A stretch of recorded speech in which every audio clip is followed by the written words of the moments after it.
Je vous demande d'accueillir la réalisatrice ici Ducrot et leur famille.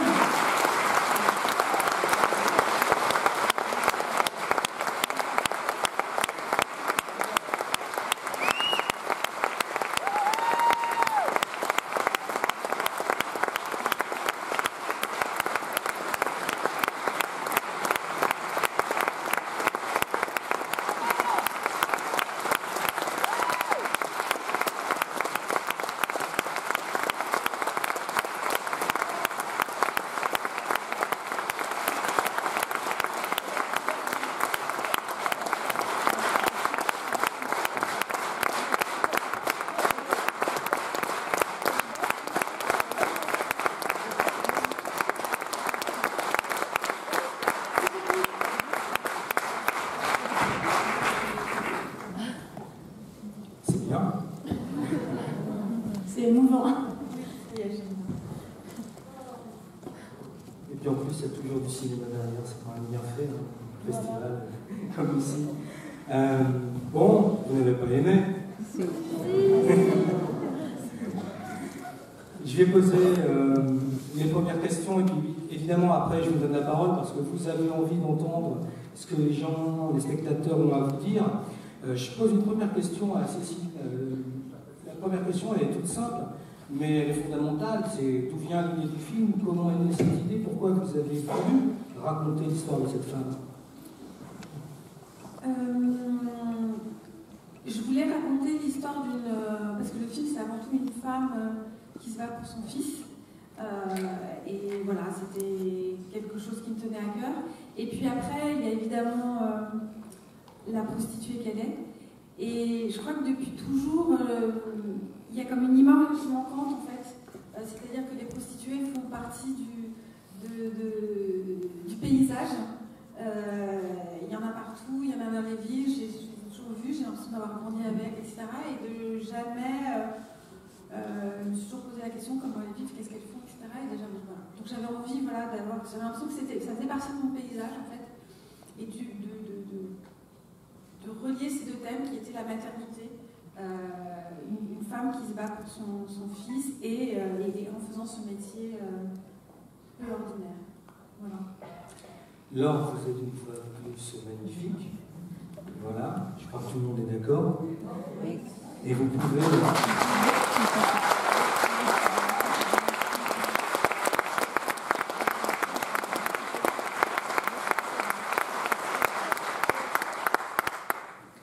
Non, et puis vous êtes une comédienne, je ne sais pas si on dit actrice ou comédienne, moi je me trompe tout le temps, mais bon, vous me rectifierez, qui peut tout jouer.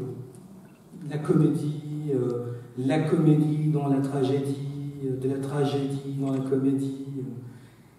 Et là, vous avez une fois de plus bluffé. Mais ce qu'on aimerait savoir, c'est qu'est-ce qui vous a intéressé dans le projet de Cécile, et puis surtout, est-ce que vous êtes comme disent les Québécois, tombé en amour pour Marie? Ah oui, complètement. En fait, alors c'est d'ailleurs ce qui nous a réunis avec Cécile, parce qu'on avait fait un court-métrage avant qui s'appelait La Contralée, voilà, qui est un peu la matrice de ce film, où elle n'avait pas de fils à l'époque, voilà. Et en fait, comme Cécile, moi, en tout cas, j'ai toujours eu un peu une attirance, une fascination pour les prostituées. Enfin, et puis, surtout, je suis tombée en amour d'abord d'une prostituée suisse qui s'appelait Grisélie Disréal, voilà, que sans doute les gens connaissent, et qui était vraiment, enfin, qui était écrivaine, peintre, etc. Et j'ai lu vraiment tout ce qu'elle a écrit, son roman et ses écrits où elle parle de ses passes, elle raconte tout un tas de choses, et puis aussi son militantisme, etc. Et on voit dans ses écrits, enfin, de manière dont elle en parle, il y a quelque chose qui est vraiment de l'ordre du soin, en fait, et il y a une relation avec ses clients qui est vraiment extrêmement...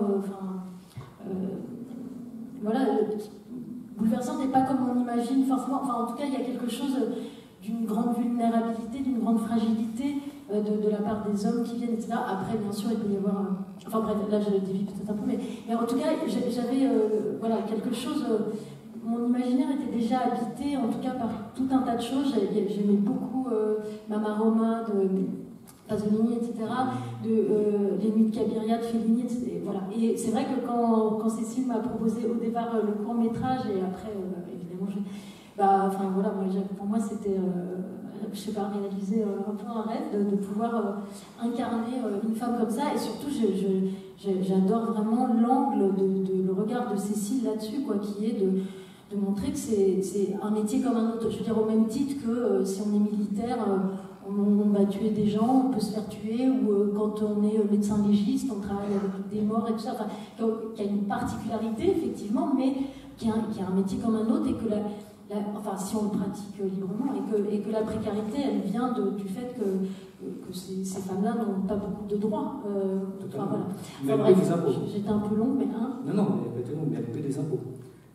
Elles paient des impôts, exactement, mais elles n'ont pas de sécurité sociale, elles n'ont pas tout un tas de choses, et puis c'est sûr que si elles sont emmerdées, les flics viennent moins vite que si vous êtes une femme, enfin vous voyez, il y a tout un tas de choses, enfin bref, donc voilà, et j'étais vraiment, enfin pour moi c'était mes joies. Pour compléter, oui, c'est vrai que le point de départ du film, moi c'était une rencontre, d'ailleurs on l'avait rencontrée ensemble, Marie-France, une prostituée de la rue Saint-Denis, et qui parlait de son métier très librement, et qui avait au-dessus de son lit une photo de son fils. Et un peu bêtement, la première réaction que j'ai eue, c'est « Mon Dieu, mais elle a un enfant ». Et après, tout de suite, en m'auto-corrigeant, on dit bah, « Évidemment, pourquoi il n'y aurait pas d'enfant ?» Et voilà, et moi-même étant mère, je me dis « Mais comment on fait ?» Et donc, je lui ai parlé, et elle avait exactement à peu près les mêmes problématiques que n'importe quelle femme, en fait, ayant un enfant. Et voilà, donc pour moi, c'est vrai que c'était important de montrer cette femme qui est une femme ordinaire, en fait. Voilà. Mais c'est ce qui est aussi intéressant dans votre film, c'est que justement, on découvre une femme. D'ailleurs, moi, j'ai pensé au portrait de femme que pouvait faire Cassavetes, magnifique, notamment Gina Rollands. Mais on se dit, oui, ce ne sont pas des extraterrestres. Est-ce que vous soulevez sur le fait, effectivement, que vous êtes aimé à un enfant, c'est parce qu'on est tous victimes des clichés et des stéréotypes qu'on nous impose dans la société. Tout à fait. Alors, il faut juste préciser que là, on parle effectivement d'une femme libre. Bien sûr. Donc, le film n'aborde pas du tout la prostitution sous l'angle évidemment des filles qui sont dans des réseaux, qui sont exploitées, etc. On les voit un peu avec les noirs dans les camionnettes. Et donc voilà, elle revendique, elle a choisi son métier, c'est un métier qu'elle aime. C'est pas un métier ordinaire, mais c'est pas non plus un métier.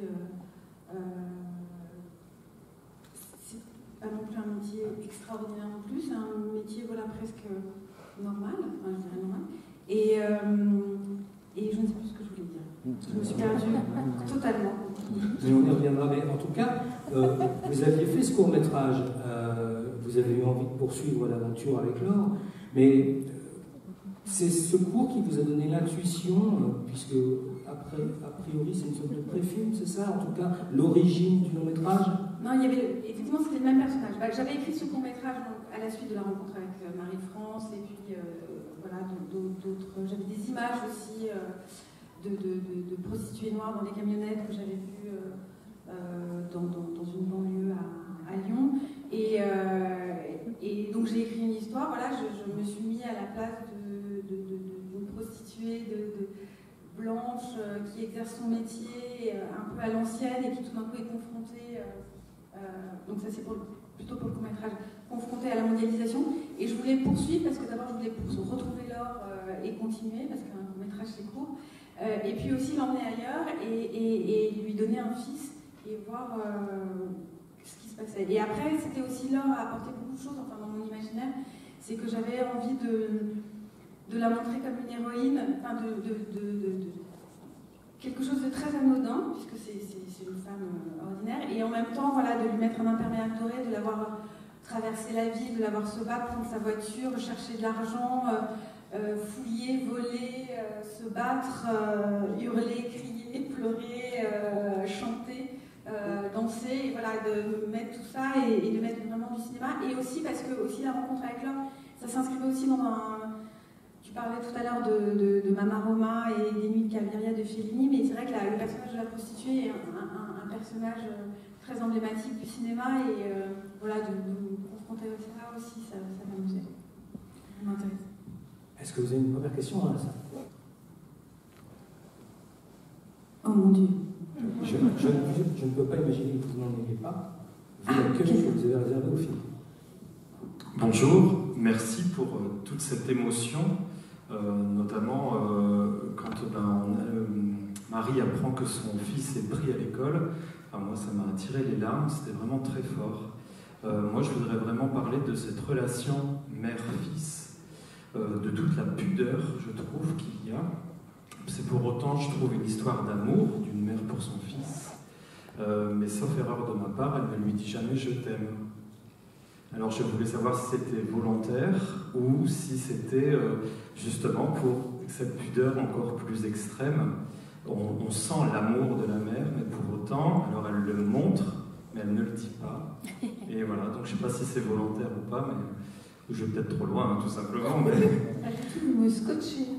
C'est-à-dire qu'effectivement, il ne lui dit pas « je t'aime », même dans les scènes qui ont été coupées, il n'y a pas. Et ça transpire d'amour. Mais je ne sais pas quoi vous dire. Non, effectivement, et pourtant, je t'aime, c'est pas quelque chose que je m'interdis. D'ailleurs, mon premier court-métrage s'appelait Tout le monde dit je t'aime. Mais c'est vrai qu'elle ne le dit pas. Elle lui dit pas. Alors après, peut-être que, ce que j'essaie de transposer, peut-être que c'est dur de dire à un adolescent je t'aime. Je pense que si elle lui disait, elle s'en prendrait plein la gueule.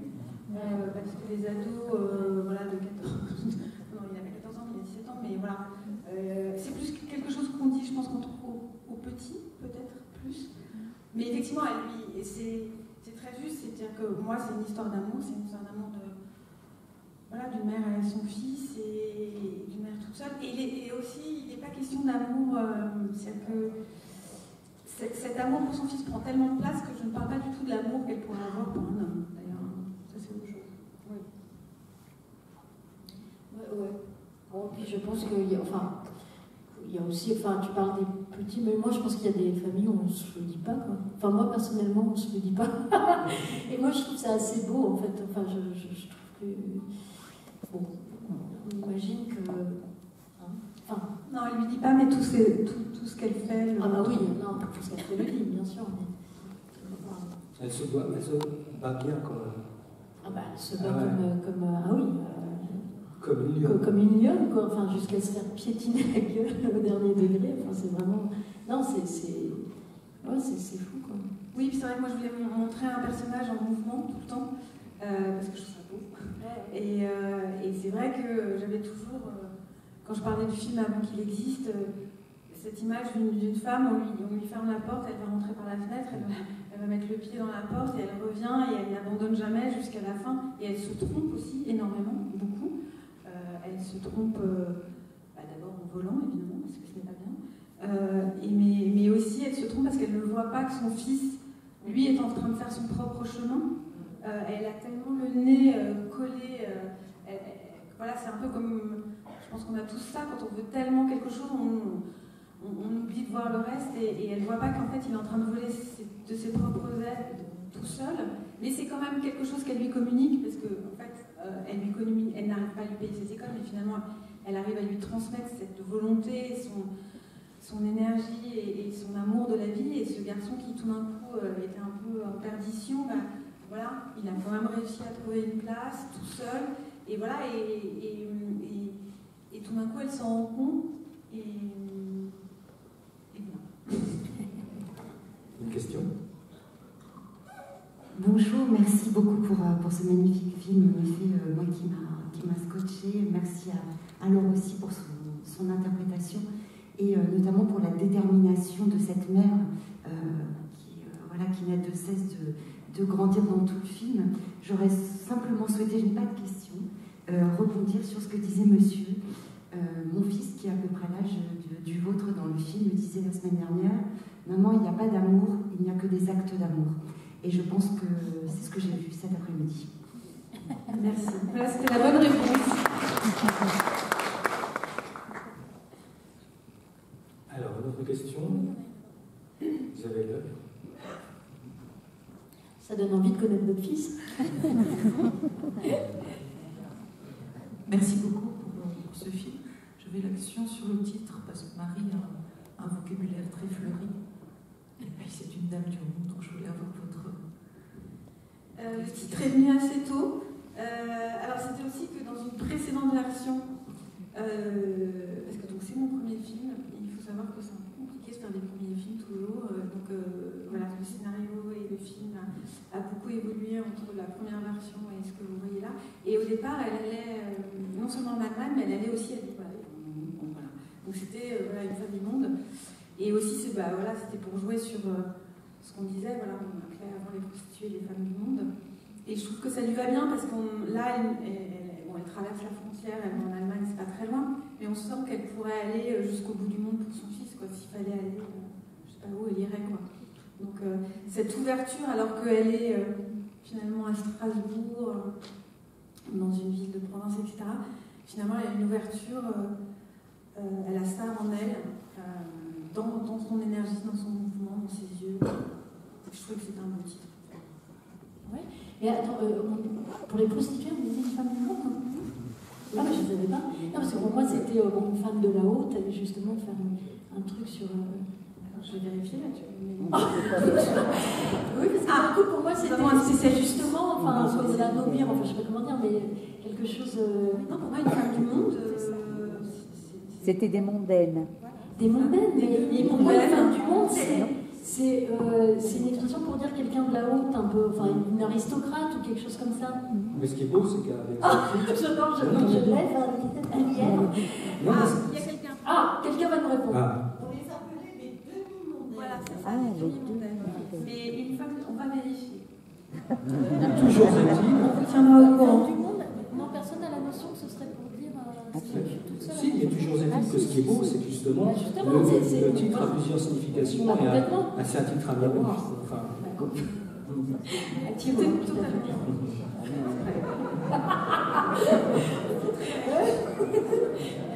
alors, est-ce qu'il y a d'autres questions pour évacuer ce trouble sur le titre? Bonjour, merci beaucoup pour ce très beau film. Il y a une chose à laquelle j'étais très sensible, c'est l'orientation par rapport aux jeunes. Et il y a un problème qui est soulevé, c'est le fait d'une orientation dans une école privée qui permet, en faisant parler d'une sélection, pseudo-sélection, alors que le jeune, finalement, s'il paye, il est admis dans cette école. Donc c'est un problème d'orientation auquel j'étais très sensible, et sur l'acharnement de cette maman qui veut absolument, et à qui on aurait expliqué qu'il y aurait peut-être d'autres voies que, par exemple, l'apprentissage ou d'autres choses. C'est vrai qu'il y a une inégalité, elle se heurte à ça, c'est-à-dire à la fois l'inégalité due à l'argent pur, qui est qu'effectivement il suffit d'avoir de l'argent pour poursuivre ses études, on en connaît, quoi. Les mauvais élèves qui ont de l'argent et qui perdent. Et elle ne peut pas, donc elle refuse. Et elle refuse ce déterminisme social qui voudrait que tout d'un coup, parce qu'elle est ce qu'elle est, son fils devrait aussi, lui, être chauffeur routier, alors que, bon, c'est très bien chauffeur routier, mais qu'il est malade en voiture. C'est pas possible. Non, voilà. Donc elle, sa force, c'est ça. C'est-à-dire qu'elle est bien partout. On la regarde mal, mais elle est bien partout. Chez Ferrandier, elle n'est pas impressionnée, et voilà, et elle dit mon fils pourra tout à fait faire ça. Et donc, et elle refuse ce déterminisme social, alors que lui, il commence à la voir, et c'est ça, je pense, le cœur, c'est qu'elle ne peut pas supporter de voir, parce que je pense qu'elle a quand même un sentiment de culpabilité par rapport à ce qu'elle fait pour son fils, pas en elle-même, mais parce qu'elle voit bien que ça doit être difficile d'être d'être un fils de pute, un fils de déclaré. Et pute n'est pas une insulte du tout dans ma bouche. Et voilà, j'ai encore oublié ce que je voulais dire. Ça me rassure tellement. Ça me rassure. J'ai le même syndrome en fait. De tout d'un coup, on met des mots les uns après les autres. À un moment donné, quelque chose se la trouve. pensée s'évapore. Mais bon, voilà. On a répondu. Oui. Bonjour. Tout d'abord, merci pour ce film qui est une source de détermination. Et Attendez, et peut-être vous pouvez enlever le masque le temps de la question. Génial, merci. Une source de détermination. J'ai une question pour Laure. Donc vous avez remporté le César de la meilleure actrice en début d'année. Et j'aimerais savoir si ça a été un tremplin pour vous, si vous avez maintenant plus de projets qu'auparavant. Écoutez,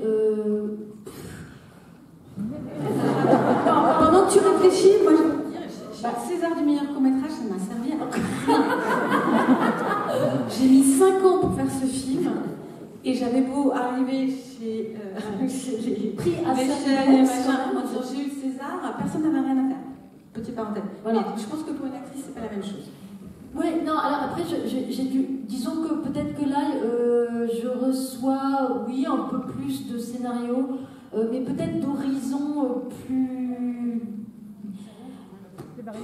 Non, mais encore, parce que en fait, là, je veux vous dire pourquoi je fais cette tête, c'est parce que, en fait, là, cette année, en un an, j'ai fait 5 longs métrages, enfin là, j'en finis un, dont 4, dont celui de Cécile, et voilà, et 3 autres après, voilà, où je porte enfin voilà, je traverse les films d'un bout à l'autre, mais c'était des projets qui étaient déjà décidés avant le César, donc voilà. Après, oui, peut-être il y a un peu plus de propositions, donc mais je pense que c'est à double tranchant, ce que tu dis, pas forcément pour les actrices, mais justement, il y a des acteurs ou des actrices qui disent qu'après, je me rappelle, je crois que c'est Emmanuelle Devos qui avait parlé de ça, elle avait dit que pendant 1 an après son César, presque plus de propositions, parce que les gens se disent, oh ben non, elle a eu un César, laisse tomber. Donc du coup, non, ça peut être un frein. Et à l'étranger Hein pour l'étranger, non, pas du tout. Oh, non. Non, autant. Oh non, je crois pas, enfin, non. Non.